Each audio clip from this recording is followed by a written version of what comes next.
Hello everybody, welcome back to another video. If you're new here, hi, I'm KK, and it may be kind of obvious, but I love collecting Monster High dolls. Now, today I am going to be reviewing all my Frightfully tall dolls as per request from somebody over on my TikTok. And before we begin, I just wanted to mention, normally I don't do videos like this, mainly because I've never been asked, but I'm super happy to show people dolls that I already have in my collection, especially if they're just wondering about them, because I know a lot of these dolls are pretty hard to find nowadays. So if there's any other dolls or doll lines you've been looking to see, just let me know in the comments, and if I have them, I'll definitely make a full-length video on them if you'd like.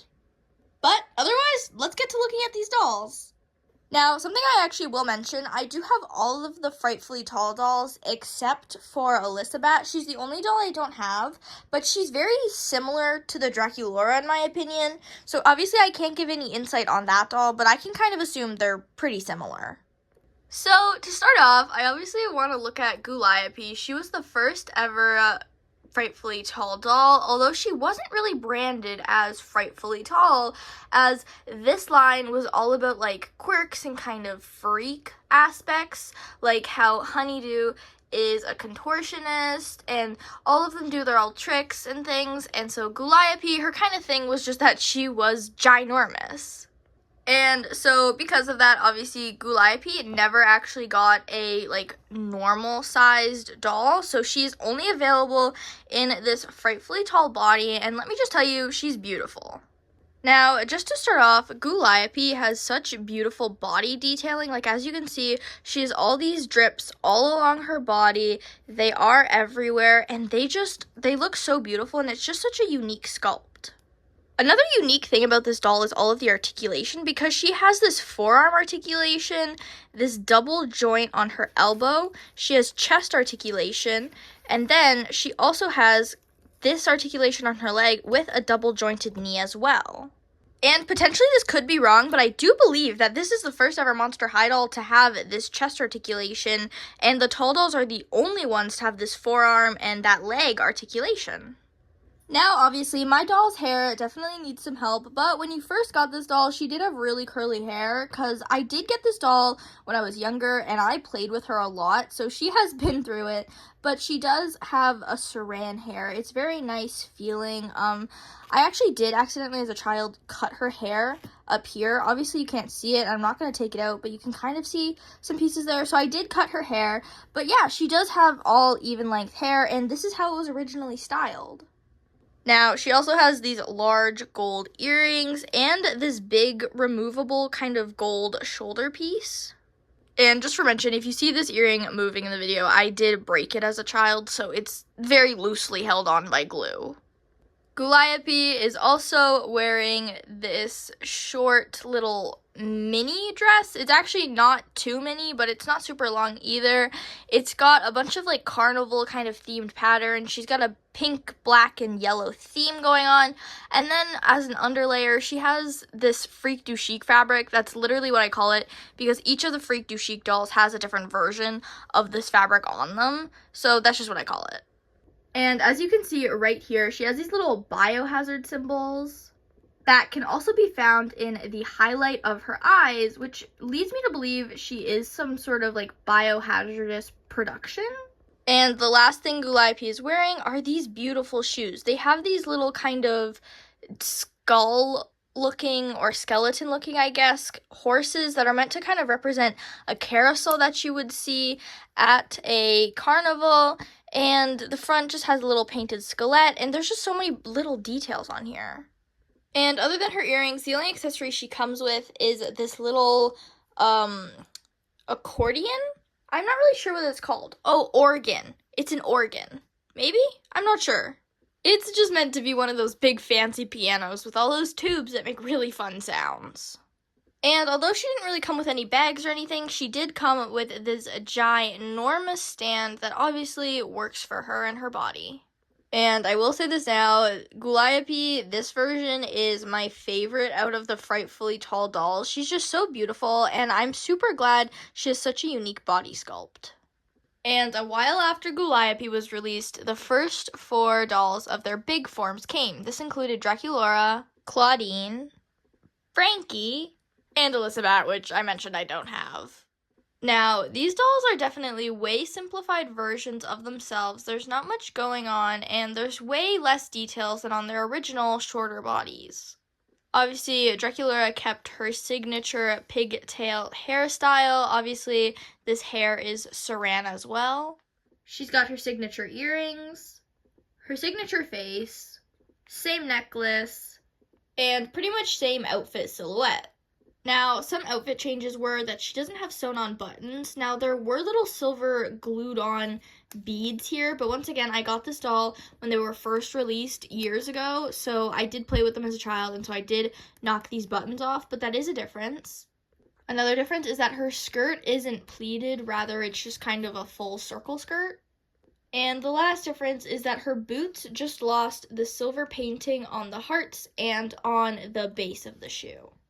Now, sadly, out of the 3 Frightfully Tall dolls I only have Draculaura in her basic form. So here you can see the shoe differences, the skirt differences, and the button differences. And original Draculaura also has a way darker lip and some glitter eyeshadow that really isn't included on this doll.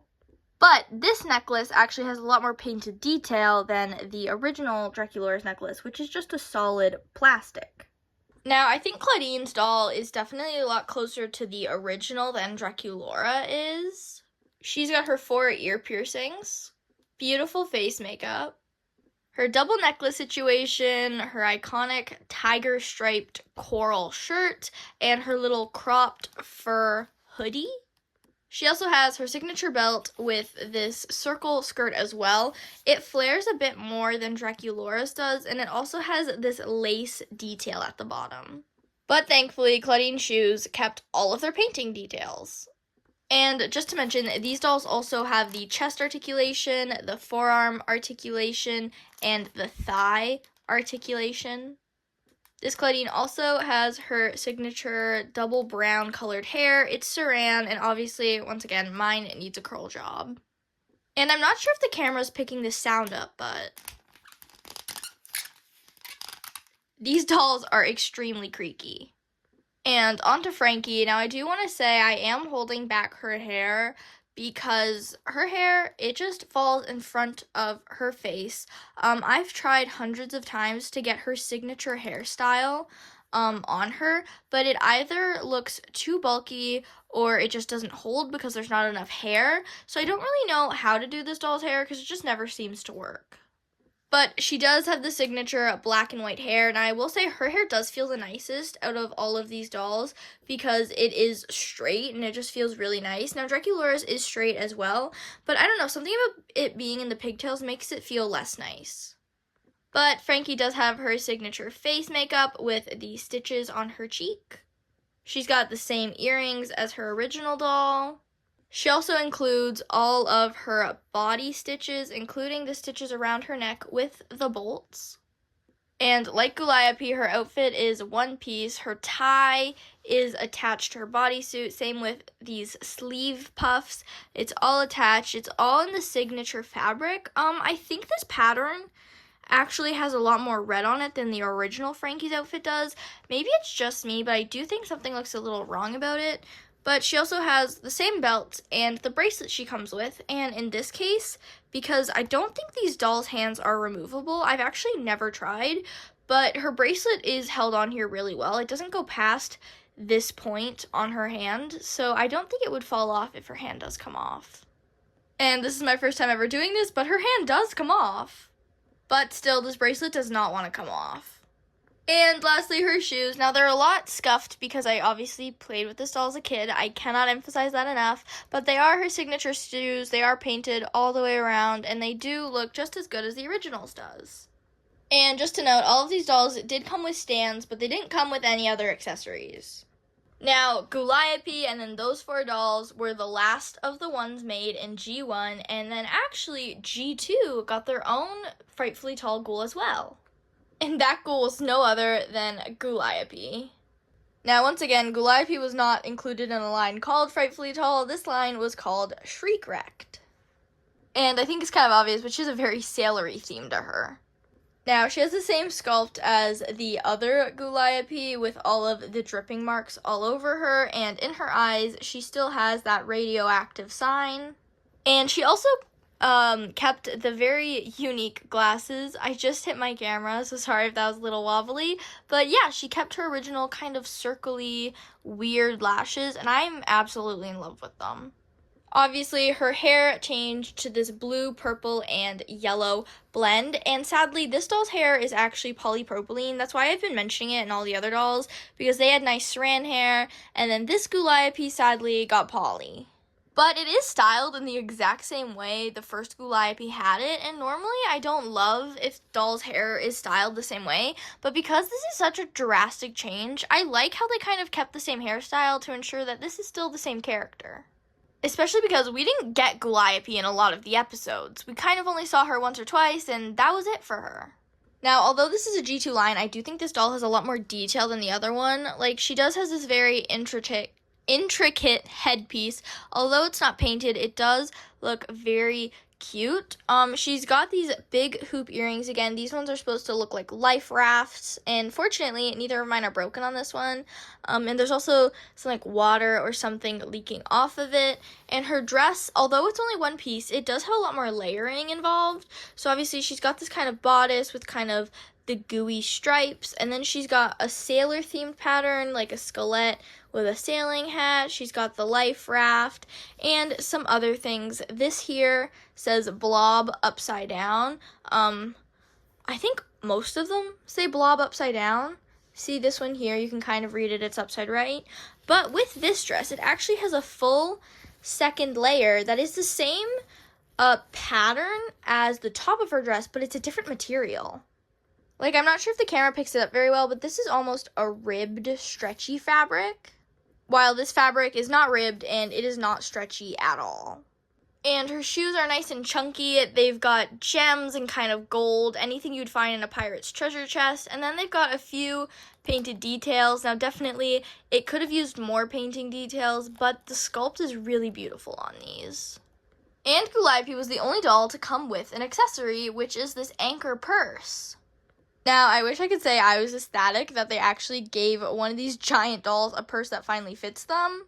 But actually, it is just Vendala Dumbloom's purse in a different color. It's the exact same sculpt. They are identical. But I mean, it does kind of fit the theme because Vendala is also kind of a pirate, shipwreck kind of thing. But I just wish they changed the sculpt in any way. And that is all my Frightfully Tall dolls. Now, I will have to say, the Gulliapis are definitely my favorite, and if we're talking about, like, how well they match the original, Clawdeen does the best.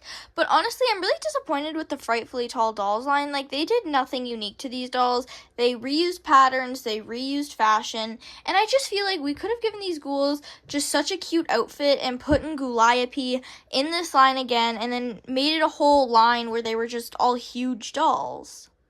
And I will say, the Gulliapi's quality is amazing, but the other 3 or 4, including Elizabeth, their quality is just not fully there. Like, as I mentioned, buttons popping off and lack of painting details.